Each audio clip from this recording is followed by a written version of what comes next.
दोस्तों अस्सलाम वालेकुम। हुसन अब्बास तव्हांजे खिदमत में हाज़िर आहियां। शहीद अजमल सावंत के कंहिं क़त्ल कयो, छो क़त्ल कयो ऐं कातिल गिरफ़्तार छो था थियनि, इहो सवाल हर बाशऊर माण्हू जे ज़हन में टोड़ी रहियो आहे। इहो पहिरियों दफ़ो न आहे त सिंध जे शऊर खे क़त्ल कयो वियो आहे।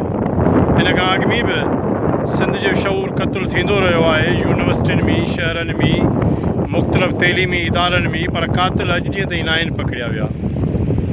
अजमल सावंत उन इलाइक़े सां तालुक़ु रखे थो जिते तइलीम ऐं शऊर जी दाख़िला ते मुकमल तौर ते पाबंदी आहे, जिते सिर्फ़ु ऐं सिर्फ़ु सरदारी ऐं भोतार को निज़ाम हले थो पियो। उते जा भोतार न पिया चाहीनि त को अजमल सावंत जहिड़ो माण्हू हिते अचे ऐं इन जी कॉपी थिए ऐं हर माण्हू हिते बाशऊर बणिजे ऐं तइलीम याफ़्ता बणे।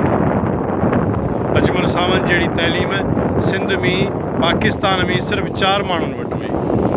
एॾो वॾो माण्हू जेको पंहिंजे तइलीमी क़ाबिलियत ऐं डिग्री में हिकु साइंसदान हुयो, हिकु वॾो तइलीमी माहिर हुयो, जंहिंखे हिकिड़ी नई सिंध अॾणी हुई ऐं उहो शऊर क़त्ल थी वियो।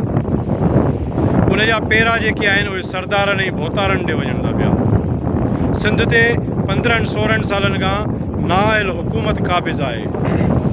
इहो कमु अॻु में इस्टेब्लिशमेंट कंदी हुई ऐं फ़ौजी डिक्टेटर कंदा हुआ। हाणे उहो कमु पीपल्स पार्टी करे रही आहे त सिंध जा तइलीमी इदारा बंदि थियणु खपनि। सिंध जे तइलीमी इदारा जेके आहिनि उहे ओताकुनि ऐं भांडल में तब्दील थियणु खपनि। इहो पीपल्स पार्टी जो मंशूर आहे। पीपल्स पार्टी कॾहिं बि नथी चाहे त सिंध जो आम माण्हू, कमज़ोर माण्हू तइलीमी याफ़्ता बणिजे, बाशऊर बणिजे। छाकाणि त पीपल्स पार्टी जेके धाड़ा आणे पई हिननि भोतारनि जे ज़रिए, इहे जेके भोतार आहिनि इहो पीपल्स पार्टी जे मिशनरी जो हिसो। इहे भोतार गिरफ़्तार छो था थियनि?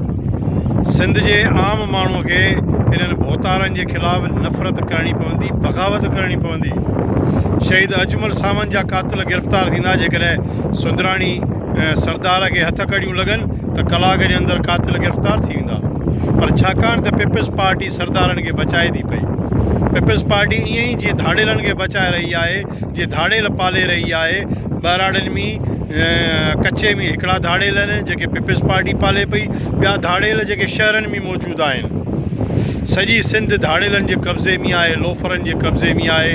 पुलिस बि मरी रही आहे, छाकाणि त पुलिस बि पीपल्स पार्टी जे लाइ सहूलियतकारी जो किरदारु अदा करे रही आहे। सिंध जे अदालतुनि खे घुरिजे त सख़्तु नोटिस वठनि कातिलनि जे गिरफ़्तारी जे लाइ। कातिल इन करे गिरफ़्तार न थी रहिया आहिनि त कातिलनि जो तइल्लुक़ु जेको आहे उहो पीपल्स पार्टी सां आहे।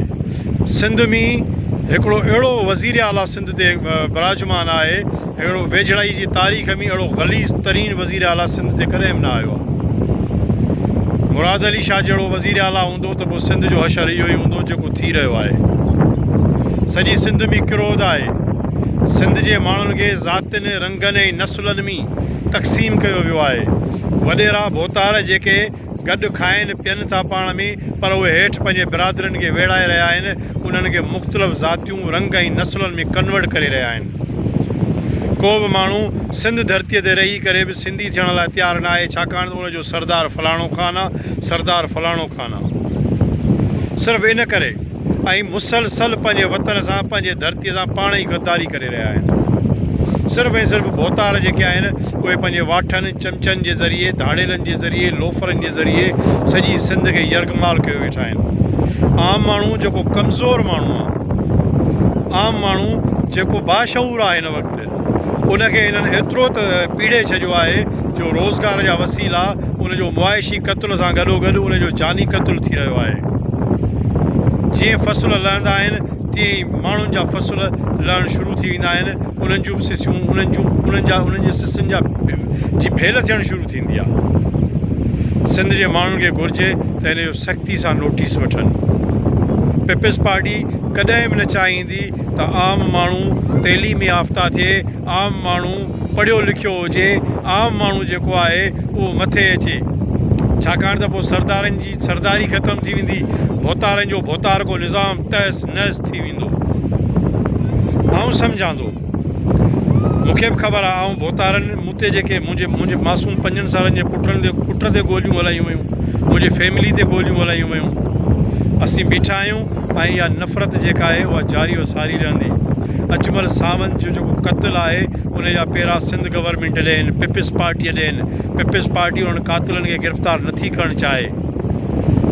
नतीजे में जेका पुलिस आहे उहा उन्हनि जी जेको आहे सो सहूलतकार बणियल आहे ऐं साॻी जाइ ते पुलिस बि मारिजी रही आहे। उन करे आउं सम्झां थो जेकॾहिं सरदार खे हथ कड़ी लॻे त कातिल पाण ई गिरफ़्तार थी वेंदा। इहे नथा चाहिनि त सिंध जो शऊर अॻिते अचे, पर अजमल सावंत सिंध जो हीरो आहे। उहो अमर शहीद आहे जंहिं सिंध में शऊर जो बिज छटे छॾियो आहे। तव्हां नथा रस्तो रोके छॾियो आम माण्हुनि जो, जिन खे तव्हां रंगनि नस्लनि ऐं क़बीलनि में तक़सीम कयो आहे, उहे हिन सिंध धरती जा वारिस आहिनि। उहे यकीनन बग़ावत उन्हनि में पैदा थी रही आहे ऐं नई सिंध ज़रूरु अॼु बि।